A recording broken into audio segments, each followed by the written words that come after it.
शादी कब ज़रूरी है। हेलो दोस्तों, मैं आ गया हूँ आपका दोस्त एक नई कहानी के साथ। तो दोस्तों, मेरी ये कहानी अगर अच्छी लगे तो कमेंट्स करके ज़रूर बताइएगा दोस्तों। तो चलिए कहानी शुरू करते हैं। कॉलेज का आखिरी साल था। दिन रात घर पर जिया को शादी के लिए देखने आने वालों का तांता लगा हुआ था। जिया को यह सब पसंद नहीं था। रोज़ जिया और उसकी माँ के बीच उसकी शादी को लेकर कुछ न कुछ कहासुनी हो जाती, जिससे जिया का मूड अपसेट हो जाता। जिया के पापा को बखूबी अपनी गुड़िया का दिल जीतना आता था। वह उसे किसी न किसी बहाने अपने साथ मार्केट ले जाते और उसकी पसंदीदा केसर कुल्फ़ी दिला देते, जिससे उसका मूड एकदम खुश हो जाता। जिया के पापा उसके पापा कम और दोस्त अधिक थे। वह उनसे अपने दिल की हर बात करके अपना दिल हल्का कर लेते थे। जिया की कॉलेज की पढ़ाई भी उसके पापा की वजह से ही पूरी हो सकी। उसकी माँ का बस चलता तो 18 साल की होते ही उसकी शादी करा देती। जिया की माँ कभी सत्संग, कभी कीर्तन, कभी माता की चौकी या फिर कभी किट्टी पार्टी के बहाने जिया को अपने साथ ले जाया करती थी। ऐसा करने के पीछे उनका केवल एक ही मकसद था कि शायद जिया की बात कहीं बन जाए। एक दिन जिया की माँ की बात माता ने सुन ली और जिया को उनकी पड़ोसन के बुआ के लड़के ने पसंद कर लिया। जिया अभी और पढ़ना चाहती थी। वह ज़िंदगी में अभी बहुत कुछ पाना चाहती थी और शादी के बाद यह सब असंभव था। वह यह भली भांति जानती थी, क्योंकि उसकी माँ का सपना भी कुछ ऐसा ही था, जो कि शादी के बाद बच्चों की परवरिश में कहीं पीछे छूट गया। पहले तो घर में बहुत रोना धोना हुआ।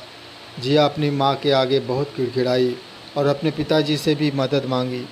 उसके पिताजी ने जिया की माँ को समझाने की लाख कोशिश की, किंतु उनकी एक न चली। ना कहने की कोई वजह भी ना थी। लड़का बहुत सुंदर, सुशील, पढ़ा लिखा और वेल सेटल्ड था। उसकी माँ का तो मानो सपना ही पूरा हो गया। आहान अपने माता पिता की इकलौती संतान था। आहान के साथ जिया का जीवन बहुत सुरक्षित और खुशहाल रहेगा, यह सोचकर आहान की माँ बहुत खुश थी। 6 महीने के अंदर कि जिया की शादी आहान से हो गई। पहले 2 महीने जिया आहान से कुछ खींची खींची सी रही। आहान बहुत ही स्वतंत्र विचारों वाला था। वह कभी कोई रोक टोक नहीं करता। धीरे धीरे जिया भी आहान को पसंद करने लगी। सब कुछ बहुत ही अच्छा चल रहा था। वह अपने पति के साथ खुश थी।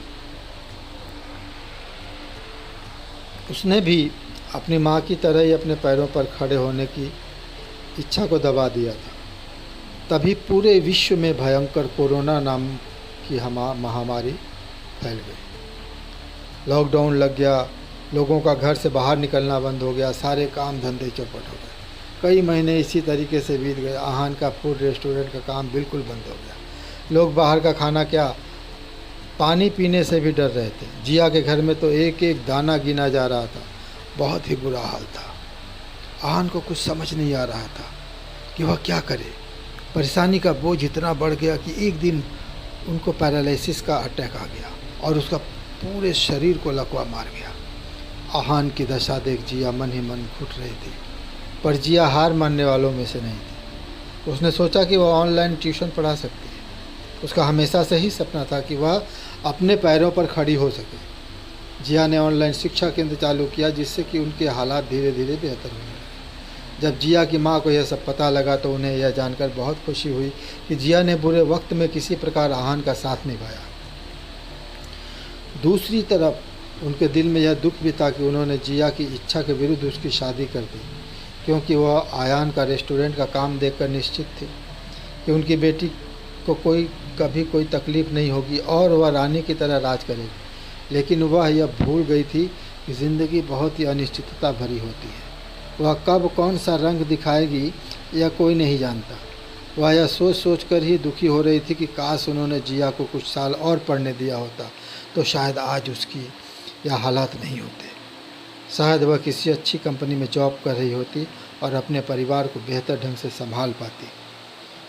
तो दोस्तों, मेरी ये कहानी अगर आपको अच्छी लगी है तो कमेंट्स करके ज़रूर बताइएगा दोस्तों, और मेरे चैनल को सब्सक्राइब कर दीजिएगा, लाइक कर दीजिएगा, शेयर कर दीजिएगा दोस्तों। जय हिंद, जय भारत।